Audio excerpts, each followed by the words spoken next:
I guess we started with this idea that the answer to housing in our country was through design and it was through architecture. And what we actually discovered, that it was in designing an entirely new system. It was a problem we could no longer ignore.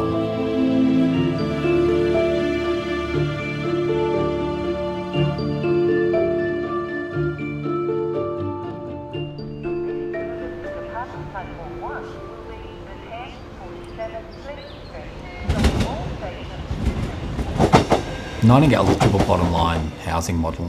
It's designed to deliver housing at cost, that's affordable, sustainable, and that builds community.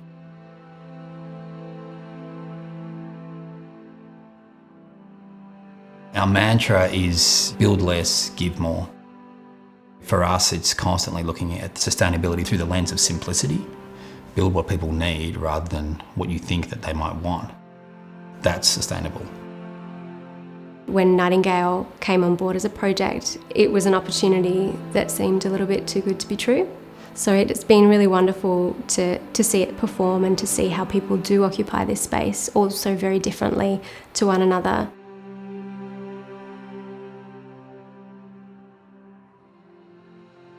We don't really have a great apartment culture in Australia. It's something that's kind of seen as a bit of an in-between. But I think Nightingale One's kind of showing us that you can live here long term.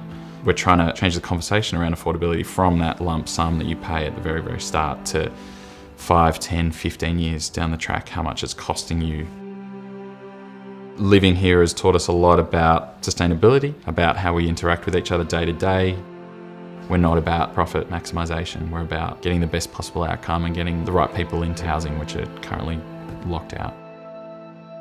In terms of architecture, good design, it really needs to bring some joy to the end user.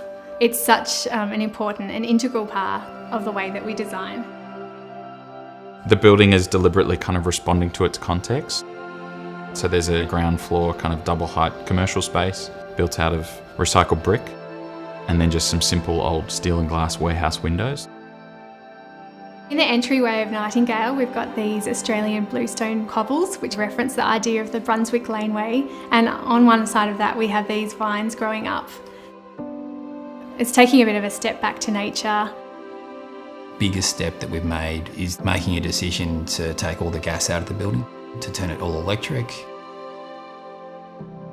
and then to try and build our very own Nightingale embedded energy system to provide carbon neutral electricity cheaper than everyone else is paying for black electricity. And thanks to FAIRLEY, our project architect, we've actually made that happen. So working with Jeremy and the guys from Breathe in and around their restrictions and what they wanted to achieve with this building being a fossil fuel free apartment complex, we specified a 9-function electric oven matched with a 60 centimetre induction cooktop, which is a very sustainable way to cook. We specified double dish drawer, but obviously for the aesthetic, have an integrated offering so you can't actually see it in this beautiful cabinetry. They understood what it was that we were trying to achieve. And that kind of level of collaboration is one of the great things that Fisher Paykel brought to us. It's a partnership we're really glad that we've embarked on. I think that what Nightingale One has done for us is that it's proved that the model actually works. It's one thing to build a financial model and to have all these great ideas about mandating carbon neutrality, mandating that you have to sell 100% of apartments to owner-occupiers. And Nightingale One has delivered on every aspect of what we set out, and I'm incredibly proud of that.